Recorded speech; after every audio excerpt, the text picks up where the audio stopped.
you come in as a rookie and like you said, like you're trying to figure out a new environment, new teammates. Like you don't want to say too much. You don't want to say too little. And it's just so hard. What if I told you that Caitlin Clark's biggest challenge wasn't on the court, but in the locker room? That her greatest feat wasn't breaking records, but building bridges? How do you shine without overshadowing your teammates? How do you fit in while standing out? It's crazy, like looking back at a year ago today or around this time, like I was just beginning my senior year of college. And obviously, you know, people knew who we were and people attended our games, but it's obviously not on the magnitude that it is now. Yeah. So like life just changes fast, but that's what makes it fun and cool. And, you know, quickly started a new chapter of my life too, like moving here to Indianapolis. And in a revealing podcast interview, Clark pulled back the curtain on her rookie year and how she navigated this struggle. What she said about her teammates will make you rethink everything you thought you knew about the Indiana Fever. And what does she really think about the team around her? From sophomore Aliyah Boston to Fever best friend Lexie Hull to veterans such as Kelsey Mitchell and Erica Wheeler, we reveal Caitlin's unfiltered thoughts about them.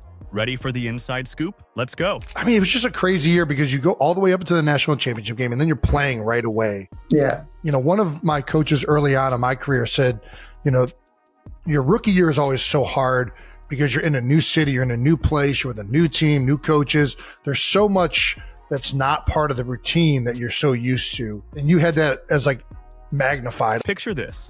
Caitlin Clark, the college superstar, steps onto the WNBA court for the first time. All eyes are on her. Expectations sky high. But Clark's biggest challenge isn't her game.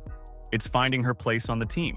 On the New Heights podcast, Clark opened up about her rookie fears. She said, but like in my scenario, and obviously you guys too, like you're already highly thought of. Like people are turning to you to like be something or be someone. So it's hard. Like you're trying to get your feet wet, but also not do too much. And I think that's kind of what I struggled in early on is like, I don't know what to say. I don't know how to say it. I don't know how they're going to react. The pressure was intense, and Clark felt stuck between two worlds. She talked about feeling lost in the locker room. Should she take charge or fall in line? It was a mental struggle, made even tougher by her fame. But in all the chaos, Clark found something good. The fast-paced WNBA life kept her focused. She said, but I think it was good a little bit too. Like you don't have time to overthink things. Like it's just like boom, boom, boom, boom. Yeah, like you're just on to the next.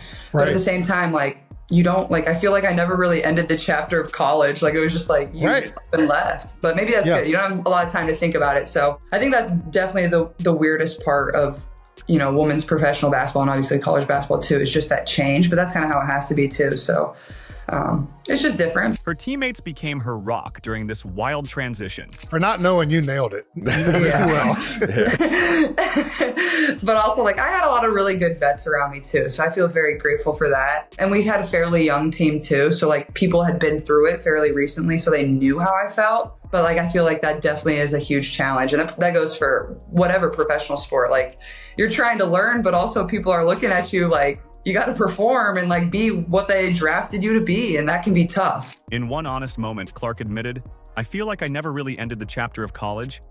It was just like you've been left. But maybe that's good you don't have a lot of time to think about it. This showed just how sudden and tough the jump to the pros can be, even for a star like Clark. You mentioned the vets, and I think, you know, for me at least, there was a lot. Some vets were incredible. Some of the vets, obviously, you're competing for jobs, so there's a little bit there. But you lean so much as a young player on your vets, and you lean so much from like even just like in Philly. There's so many great players that played for the Eagles. That like Harold Carmichael, who was a legendary Philadelphia Eagle, was like always around and willing to lend advice or anything. Did you have many former players or current players like reach out to you that really helped you in transitioning into the WNBA? Let's talk about Clark's on-court partners in crime. Aliyah Boston, Kelsey Mitchell, and Lexie Hull. These aren't just names on a roster. They're the core of the Indiana Fever, the Fab Four that's set to shake up the WNBA. Now, you might think it was all smooth sailing from the start, but here's where it gets interesting. One of these stars struggled heavily at the start, but still made sure to build a solid bond with Caitlin. And at the beginning of the season, my playing time definitely looked different than it did at the end. So trusting that, I was staying ready, putting in the work so that when I did get the minutes out on the court, that I could take full advantage of them. So I was just really proud of myself for trusting the process and staying the course. Hull was out of rotation early in the season and she was frustrated. She was in the gym every single day, but her performance wasn't matching her effort. But after the Olympic break, something clicked. Hull found her rhythm, and suddenly she was on fire. So what does Caitlin really think of Lexie? Obviously, Lexie's been tremendous, especially on the defensive end. She just brings a spark and a tenacity about her that, maybe we weren't always getting on the defensive end, and she's just willing to do whatever it takes for this team, and it's helped our defense improve a lot. So I think offensively and defensively, we've taken a step forward, and that's kind of what the coaches challenged us in going into that break too. Let's rewind a bit. Picture this. Clark's first practice with Aliyah Boston. There's a miscommunication, and for a moment, it could have gone so wrong.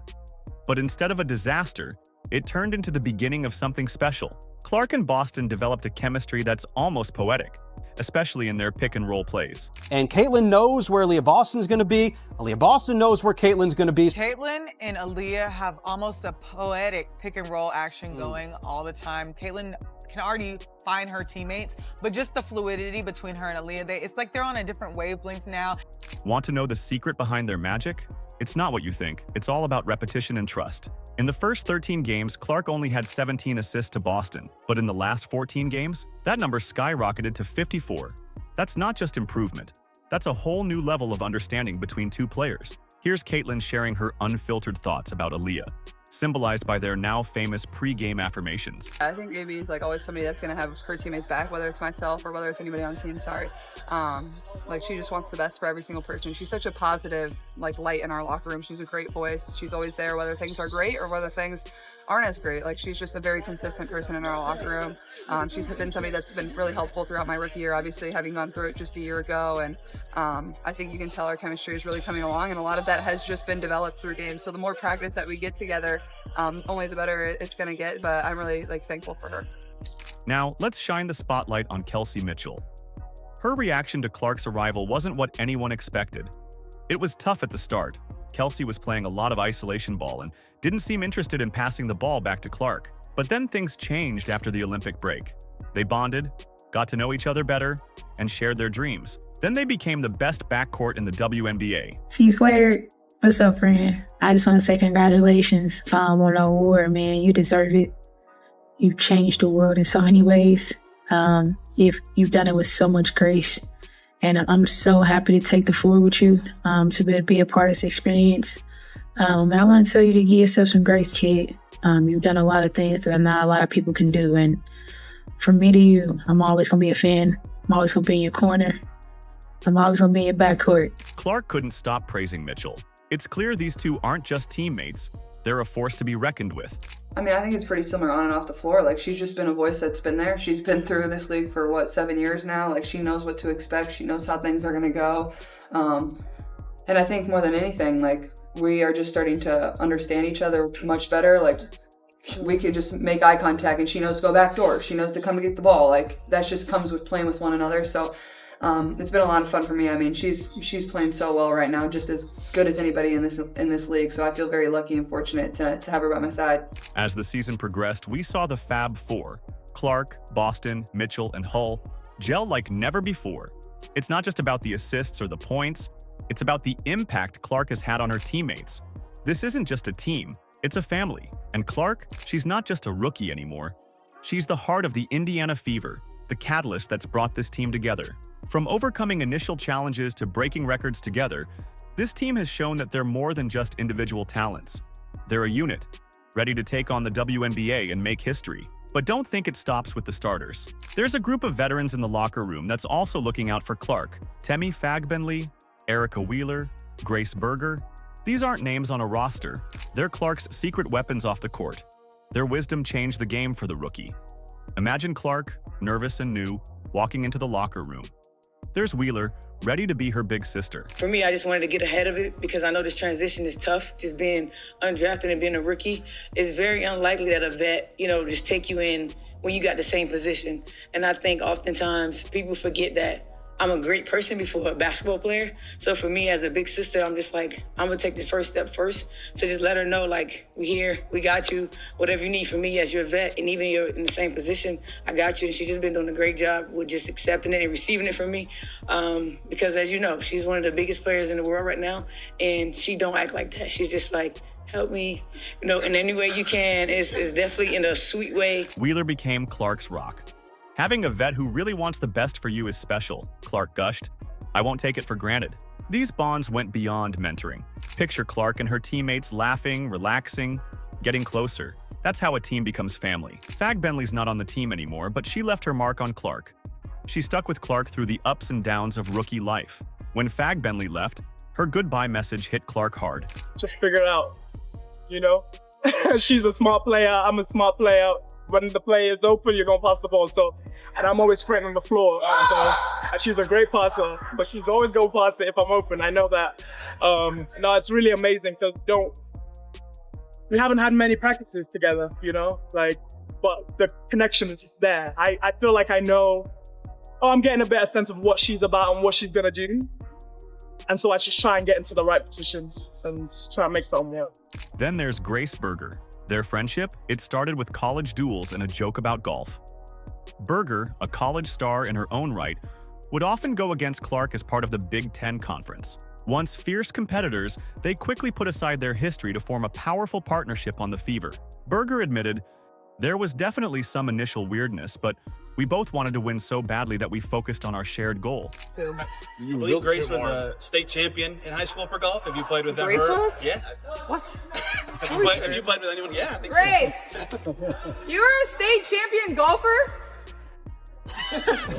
Why did you hide that from me?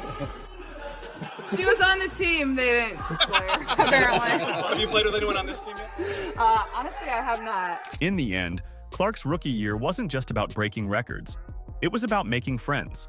The advice, support, and laughs shaped her first year in ways she didn't expect. Looking back, it's these bonds with her veteran teammates that Clark will remember most. So what's behind Caitlin Clark's mindset? She's here to score, break records, and build something special with her team. In a recent interview, Clark shared something revealing. "Relationships drive my most cherished memories," she said. It's all about the people, the team, the family she's creating on and off the court. But I think the thing about leadership is like how you approach every single person is going to be completely different. And I think the thing that's helped me be successful throughout my career has been the relationships that I've been able to build with people. And every single person you have to approach differently because they come from a different background, they come from a different place. Somebody can be a little more tenderhearted, and for me, I probably want to be screamed at. Like, it's just everybody's a little bit different. So I think that's what's unique about leadership and being able to understand people, but that takes time, and building relationships is really important. And Clark has a fresh take on team dynamics. She wants to boost her teammates, helping them score more and believe in themselves. That's what real leaders do. Clark sees big things for the Fever. She believes they can be champions. We just need to keep building trust and working together, she says. For her second year, Clark can't wait for a full training camp. She plans to use that time to connect with her teammates and learn how they play. She's clearly hungry for more. And, I think I'm very real with myself too. Like, I know when I maybe haven't done my best in something, and I'm going to be the first person to look in the mirror and know what I need to get better at. And so I think those two things, that's what helps me be the best is, I can be very honest and real with myself. And I think at times that's what, definitely the younger generation struggles with is they always want to point fingers, but, you always got to look at yourself first and see how you can improve. So, I think it's that. I just want to be better than everybody else. Clark's time with the Fever is about creating something that lasts. Her rookie year was just the start.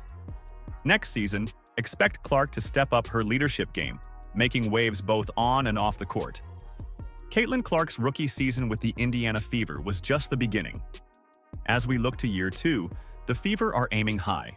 I mean, it's not even something you're really ever aware of, breaking records or, it's just something that comes with playing the game the right way. I feel like is, I just come out here and try to, play basketball in a way that people love watching, in a way that is going to make my team successful, and the records and whatever, or the stats, that's just what comes with it. New head coach Stephanie White isn't mincing words. Our ultimate goal is to hang another banner in the field house, she declared. The Fever aren't just talking.